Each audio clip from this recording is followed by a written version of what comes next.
Salam pemirsa, puji Tuhan kita bertemu kembali dalam pendalaman Alkitab melalui pelajaran Sekolah Sabat. Kami dari ASI Jakarta selalu bersuka cita mendapatkan kesempatan ini.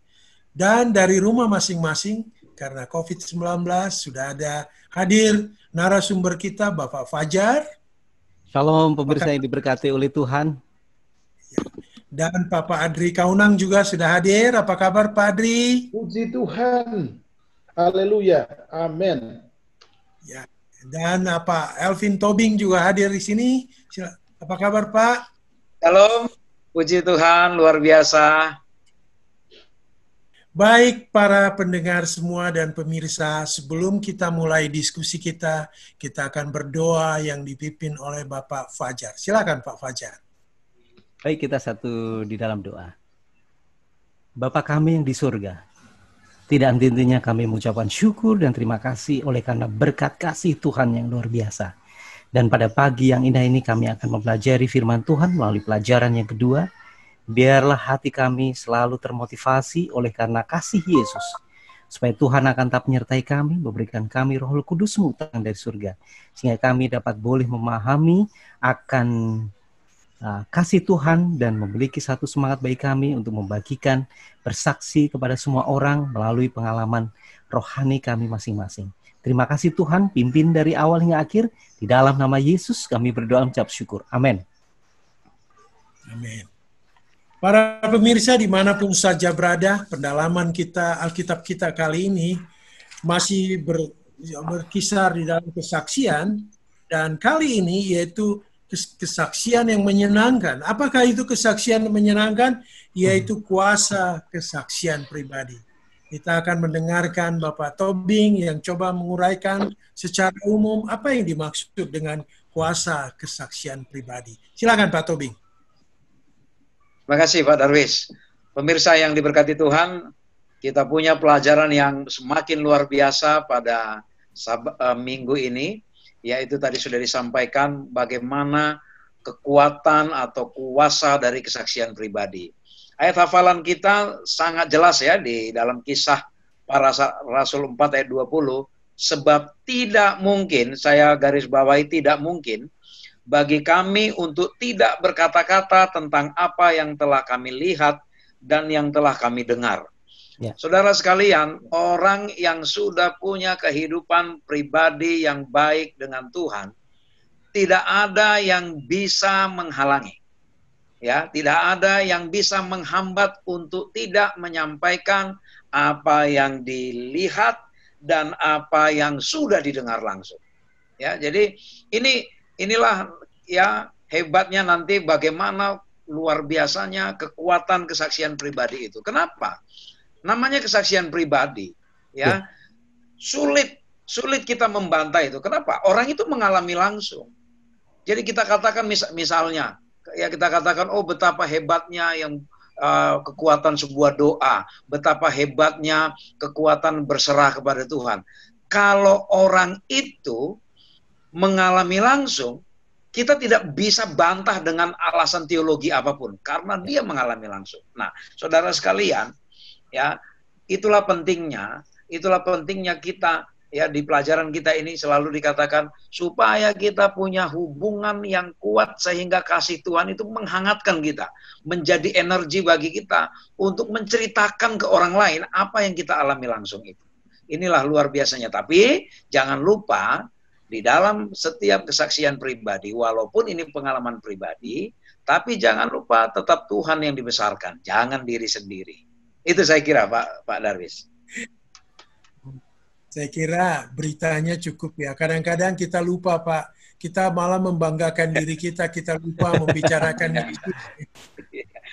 Ini satu peringatan buat kita, pengingat bahwa yang diutamakan adalah Yesusnya ya Pak, bukan diri kita. Walaupun kita mengalami pengalaman yang luar biasa tentunya, tetapi yang kita utamakan adalah berita Yesusnya yang membuat pengalaman itu menjadi lebih luar biasa. Mungkin Pak Kaunang ini ada satu saksi yang tidak mungkin. Nah, ini judulnya agak aneh juga ini, ada saksi yang tidak mungkin. Pak Kaunang tolong kita dibantu ini. Apa ini saksi yang tidak mungkin ini?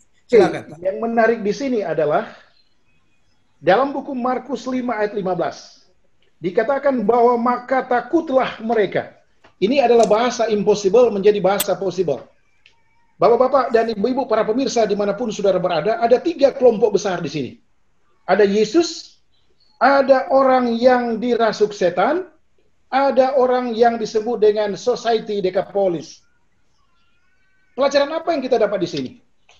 Yesus adalah sosok Maha Agung, Maha Guru yang luar biasa, yang sulit ditebak oleh manusia berdosa. Itulah sebabnya Yesus dan hanya Yesus yang sanggup memulihkan 4 faktor penting dari orang yang dirasuk setan ini. Faktor apa itu? Yang pertama adalah fisik, mental, emosional, dan spiritual. Itulah sebabnya bayangan saya terhadap mujizat atau miracle Yesus ini adalah orang ini meloncat-loncat, berteriak-teriak, luar biasa, Yesus itu luar biasa, anak darah domba Allah itu. Mengapa? Karena Yesus telah mempraktekkan sesuatu pengetahuan kealahan yang tidak dapat dipikirkan oleh manusia berdosa. Itulah sebabnya Yesus katakan, jangan ikut saya, pergi ke Dekapolis dan kabarkan Injil itu, dan orang-orang yang ada di sekitar itu melihat bukan dia, tetapi siapa Yesus itu. Kesaksian saya adalah membesarkan Yesus. Mengapa saya katakan 11 jiwa tadi? Karena ada 1 jiwa kemarin setelah dia menerima Yesus, seorang ibu umur 65 tahun, dia katakan, saya telah memperoleh kebenaran yang luar biasa dari gereja ini, dan saya akan kabarkan kepada orang lain yang belum memiliki kebenaran yang saya dapatkan saat ini. Itulah jawaban Pak Darwis. Saksi yang tidak mungkin. Nah, pelajaran bagi kita untuk ke depan adalah jangan mengartikan sesuatu mujizat itu dengan kacamata kita sendiri. Tetapi melihat sosok Yesus yang Yesus katakan dalam Yohanes 14 ayat 6, akulah jalan kebenaran dan hidup. Sehingga orang yang sebenarnya tidak ada harapan dari sisi kacamata manusia memperoleh mujizat 4 aspek yang penting. Saya ulangi lagi, fisik, mental, sosial, dan spiritual dapat dibebaskan oleh Yesus. Apakah saudara dan saudari para pemirsa dimanapun saudara berada mau dibebaskan 4 hal ini? Datanglah kepada Yesus dan Yesus akan membuat saudara dan saudari menjadi saksi yang tidak mungkin menjadi mungkin. Impossible menjadi possible untuk membawakan kabar baik kepada banyak orang. Itu Pak Darwis yang menarik, Pak Darwis. Terima kasih Pak. Memang kalau kita lihat kisahnya, ada orang yang dirasuk setan. Orang merasa tidak mungkin orang ini akan bisa mengabarkan kabar baik kepada orang lain. Tetapi tidak ada yang tidak mungkin ya Pak. Akhirnya dia menjadi pekabar kepada 10 kota besar yang ada di pantai Galilea. Luar biasa. Baik, kita akan kembali kepada Pak Fajar. Pak Fajar, mengabarkan Kristus yang telah bangkit. Nah, ini menjadi topik pertama ya Pak ya. Silakan Pak Fajar. Ini memang jadi topik yang paling utama ya, yang kita mau sampaikan kepada semua orang. Mengabarkan bahwa Kristus itu sudah bangkit. Sebetulnya tidak mudah. Pada waktu Maria, Magdalena dan beberapa murid-murid, mereka menemukan bahwa kubur itu kosong dan mereka tidak melihat jasad daripada Yesus, itu menjadi satu pemikiran bagi mereka masing-masing. Apakah jasad ini dicuri, kemudian dibuang orang lain, atau apa yang terjadi dengan jasad Yesus? Mereka belum percaya bahwa Yesus itu sudah bangkit. Inilah menjadi satu kegalauan. Mereka tidak percaya bahwa Yesus itu sudah bangkit. Namun ada satu malaikat menyatakan bahwa Yesus sebetulnya sudah bangkit. Kamu pergi kembali kepada saudara-saudara kamu, kepada murid-murid yang lain, beritakanlah bahwa Yesus itu sudah bangkit. Mereka dengan berkobar-kobar, mereka berlari, mereka kembali ke tempat penginapan mereka, tempat tinggal mereka, dan mereka bagikan. Tapi apa yang terjadi?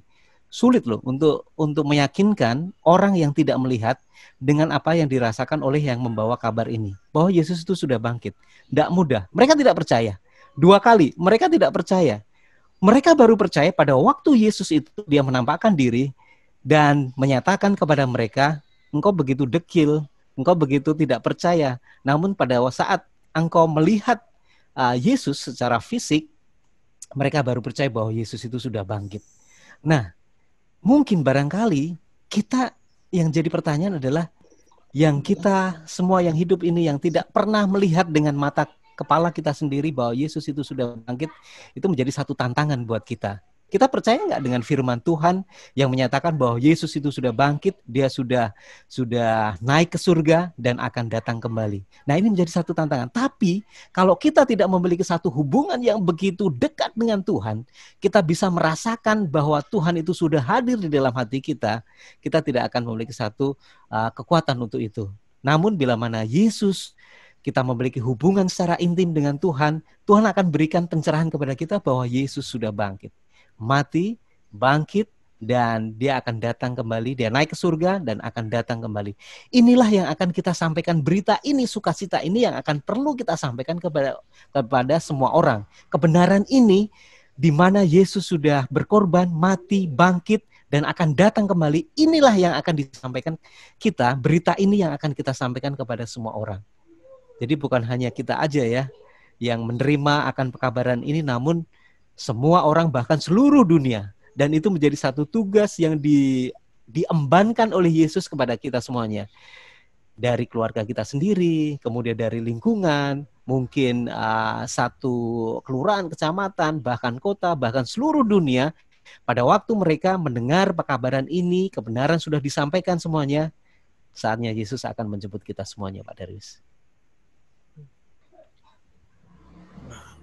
Jadi sepertinya kunci daripadanya, salah satu kunci yang utama adalah hubungan kita dengan Tuhan, ya. Iya. Semakin dekat hubungan kita, maka pekabaran ini akan kebangkitannya akan bisa disampaikan dengan luar biasa.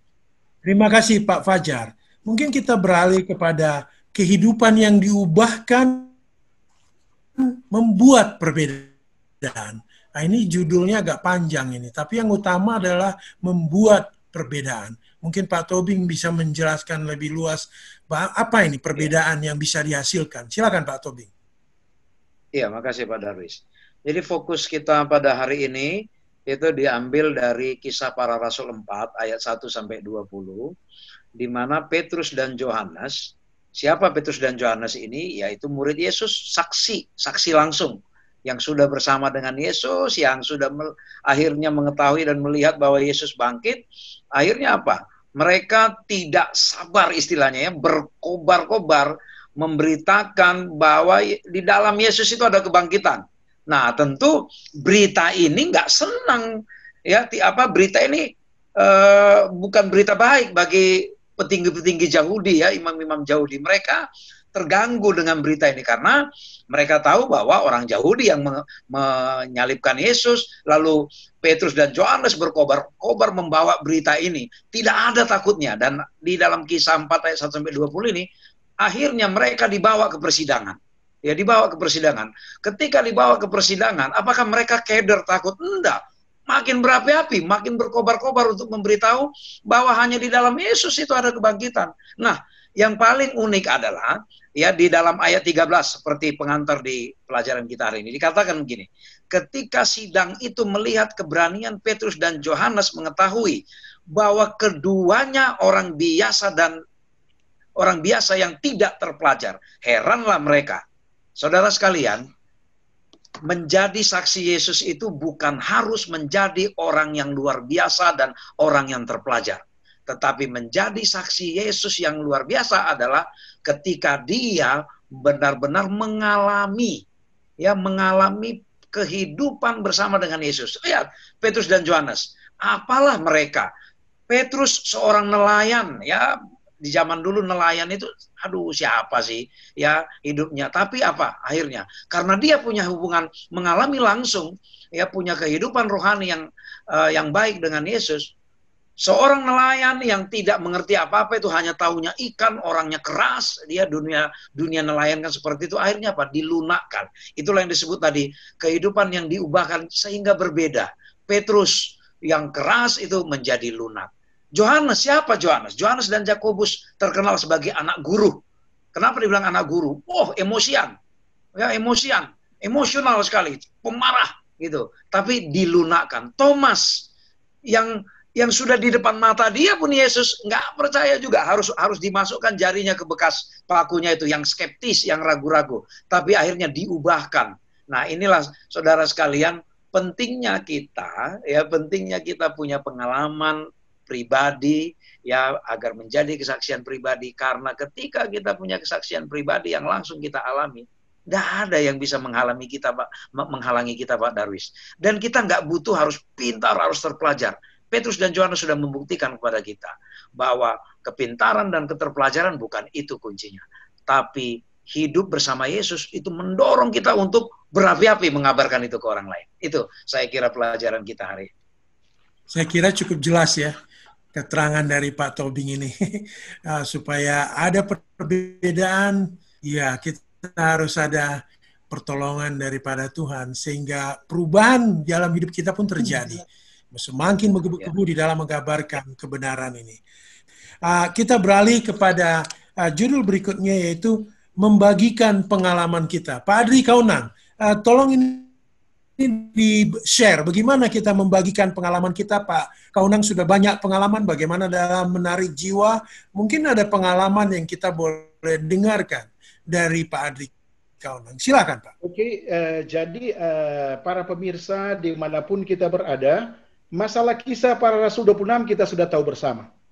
Tetapi pengalaman yang saya hadapi beserta dengan seorang hamba Tuhan mengatakan bahwa bersaksi tidak pernah berbicara tentang kita, tetapi selalu berbicara tentang Allah, Yesus, dan Roh Kudus. Itulah sebabnya, menyambung pertanyaan dari Pak Darwis, rekomendasi saya hanya dua. Yang pertama, seperti Mazmur 103 ayat 3-5. Pada saat hamba Tuhan, pendeta, mitra saya membawakan pekabaran kepada orang-orang yang ingin mencicipi kebenaran dari firman Tuhan, ada beberapa pelajaran yang dia sampaikan kepada mereka. Antara lain ilham Alkitab, antara lain kejatuhan dan pemulihan manusia, antara lain keselamatan, antara lain hidup dan ajaran Yesus, antara lain kepastian nubuatan, dan antara lain jalan kebenaran, dan masih banyak lagi. Itulah yang sementara disampaikan oleh Rasul Paulus juga kepada raja-raja yang dia sementara hadapi. Dan itulah kunci jawaban bagi kita saat ini adalah, bila mana kita memperoleh Yesus yang luar biasa itu dari pekabaran-pekabaran firman Allah yang jelas, maka otomatis kita tidak berbicara lagi tentang siapa saya, who am I, siapa kami, tetapi yang kami tunjukkan kepada orang lain adalah kasih Allah yang begitu luar biasa, seperti yang dikatakan oleh penulis Mark Finley bahwa ada Dewan Musyawarah Sorga telah memilih Yesus untuk mati dan menyelamatkan orang-orang yang berdosa. Itu inti dari pelajaran yang ditanyakan oleh Pak Darwis tentang membagikan pengalaman kita. Maukah kita bertobat? Nah, kalau kita bertobat, maka kuncinya adalah kita mau mencintai Yesus dan kebenarannya. Itu Pak Darwis sebagai sharing experience, membagi pengalaman tentang topik ini, Pak Darwis. Terima kasih Pak Kaunang. Mungkin kita beralih kepada berikutnya, yaitu ada kuasa dalam kesaksian pribadi. Ini luar biasa, berarti ada tambahan ekstra ini kalau kita mempunyai kesaksian pribadi. Silakan Pak Fajar. Terima kasih Pak Darwis.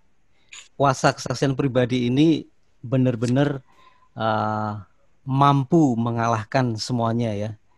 Karena dialah yang mengalami semua peristiwa-peristiwa di mana dia bisa bertobat, dia bisa lebih dekat kepada Tuhan dan sebagainya. Ini dicontohkan bagaimana kuasa pribadi seorang Rasul Paulus itu kepada Raja Agripa. Pada waktu dia dihadapkan di pengadilan, ada Raja Agripa, ada Festus dan lain sebagainya, dan banyak orang-orang yang menyaksikan bagaimana Paulus ini dibelenggu dan harus mempertanggungjawabkan. Paulus ini dia ada satu pelajaran yang sangat menarik. Dia sampaikan dulu latar belakang Paulus dulu. latar belakang dia, bagaimana sepak terjang dia menganiaya orang-orang Yahudi yang percaya kepada Kristus. Kemudian dia ceritakan bagaimana dia hebatnya, dia mengejar-ngejar sampai di Damsyik. Namun ada satu peristiwa pada waktu satu cahaya dari surga itu dia menudungi tubuh dia sehingga dia harus mengalami kebutaan. Kemudian dia mendengar suara dari surga, yaitu Yesus Kristus, mengapa engkau menganiaya aku? Siapakah engkau? Akulah Yesus Kristus yang sudah mati di atas kayu salib. Pada waktu dia mengalami itu kebutaan, kemudian dia dipulihkan. Pada waktu dia dipulihkan, dia menjadi seorang yang baru, yang diselamatkan oleh Tuhan. Dan dia berjanji, dia berkomitmen untuk membagikan berita ini bahwa Yesus itu yang sudah mati memang benar-benar Yesus yang hidup, yang dia harus sampaikan. Dia sudah bangkit dan dia naik ke surga. Itu yang disampaikan. Kemudian ada satu pelajaran yang menarik dari pernyataan kesaksian pribadi Paulus ini. Paulus ini dia menyampaikan semua pekabarannya ini ke seluruh Asia Kecil, ke Makedonia dan lain sebagainya. Namun karena ada sesuatu hal dia ditangkap. Pada waktu dia ditangkap dia menuliskan surat. Pada waktu ditangkap dia mengalami satu pertumbuhan rohani yang luar biasa bahwa hanya dengan Yesus dia mau mati bersama dengan Tuhan, dan ini dibagikan kepada Raja Agripa ini. Bagaimana pertobatan dia, pengalaman kesaksian pribadi dia yang dia alami sendiri. Dan yang satu hal pelajaran yang luar biasa, dia tanya kepada Agripa, kamu percaya nggak dengan ini, dengan Yesus yang sudah mati? Dan Agripa memberikan satu respon, hampir-hampir saja engkau meyakinkan aku menjadi seorang Kristen. Jadi pada waktu kita memberikan kesaksian pribadi kepada orang, barangkali kita menceritakan pengalaman pribadi kita, pertobatan kita, pada waktu kita belum menerima Yesus dan menerima Yesus. Bagaimana keajaiban pada waktu kita menerima Yesus, pertobatan ini yang kita ceritakan kepada orang lain. Pada waktu kita sampaikan begitu besar kasih Tuhan kepada kita sehingga kita mengalami satu kehidupan baru, kemudian kita tanya, kamu percaya nggak dengan Yesus yang saya ceritakan ini? Pada waktu dia bilang percaya, puji Tuhan. Dia percaya kepada Yesus yang sudah bangkit. Nah, pengalaman pribadi rohani ini memiliki satu kuasa yang sangat besar. Kuncinya bagaimana kita dekat dengan Tuhan tentunya ya. Dengan kuasa kesaksian pribadi ini akan dapat menjangkau jiwa-jiwa yang haus akan kebenaran. Itu Pak Darwis. Ya, terima kasih nih Pak Fajar. Mungkin Pak Tobing bisa kira-kira mengambil kesimpulan dari diskusi kita ini, beberapa poin. Nanti di akhirnya mungkin Pak Tobing langsung tutup dalam doa. Silakan Pak Tobing. Kita berada, saya kira kita terima kasih kepada Tuhan, kita diingatkan dengan pelajaran yang begitu baik. Inti dari kehidupan seorang Kristen itu bukanlah bagaimana kehebatan dia akan penguasaannya terhadap teologi, terhadap doktrin-doktrin. Lalu bersaksi itu jangan jadi beban, karena intinya bukan bagaimana kita hebat menjelaskan ayat demi ayat, dasar-dasar teologi, falsafah-falsafah yang ada di dalamnya, bukan. Bersaksi itu sangat mudah. Karena apa? Karena yang kita ceritakan adalah pengalaman kita sendiri. Karena yang kita ceritakan adalah kehidupan kita. Kalau kita punya kehidupan yang dekat dengan seseorang dan kita merasa kita terberkati dengan kehidupan itu, kita pun pasti akan ingin menceritakannya. Bukankah Yesus sangat begitu baik memberkati kita? Lalu mengapa kita harus khawatir dan menunda untuk menyaksikan siapa dia? Kita tidak harus pintar secara teologi, kita tidak harus hebat ilmu kita dalam pemahaman Alkitab. Memang itu diperlukan, tapi bukan itu yang menjadi tiket utama boleh menjadi saksi. Tapi siapapun yang mau bergaul dengan Allah, itu adalah saksi-saksi Allah yang hidup. Saudara sekalian, saya kira pelajaran ini boleh mengajak kita agar kita punya pengalaman yang baik dengan Yesus, sehingga itulah yang kita akan ceritakan. Agar pelajaran kita ini boleh diberkati, kami mengundang saudara-saudara sekalian, kita sama-sama serahkan ini di dalam doa. Kita berdoa. Ya Allah Bapa di surga, kami rindu Tuhan agar kami punya kehidupan yang selalu bersama dengan Engkau, Yesus kami. Agar kami pun tidak ragu-ragu dan justru kami dipenuhi dengan semangat yang berkobar-kobar hendak menceritakan Engkau Allah kami, Engkau Tuhan kami yang ajaib itu, yang sudah memberikan segala keajaiban di dalam kehidupan kami. Bapa di surga, biarlah kami mulai dari sekarang dan seterusnya akan menjadi saksi Tuhan, saksi yang hidup oleh karena Engkau hidup bersama dengan kami. Diberkatilah pemirsa dimanapun berada, demikian juga kami yang Engkau percayakan membagikan firman Tuhan ini, agar kami benar-benar menjadi saksi yang hidup. Kami berdoa di dalam nama Yesus yang sudah menjadi juru selamat dan penebus kami dari dosa. Amin. Amin. Demikian pemirsa diskusi pendalaman Alkitab kita kali ini. Kami berharap bahwa dari diskusi ini kita mendapatkan inspirasi baru dan boleh mengabarkan kabar baik kebangkitan Yesus kepada semua orang, sehingga ada satu jiwa yang boleh diselamatkan. Terima kasih Pak Fajar, terima kasih Pak Adri, terima kasih Pak Tobing. Mari kita lambaikan tangan kita, mengucapkan terima kasih kepada pemirsa yang telah mendengar diskusi kita. Salam. Halo. Halo.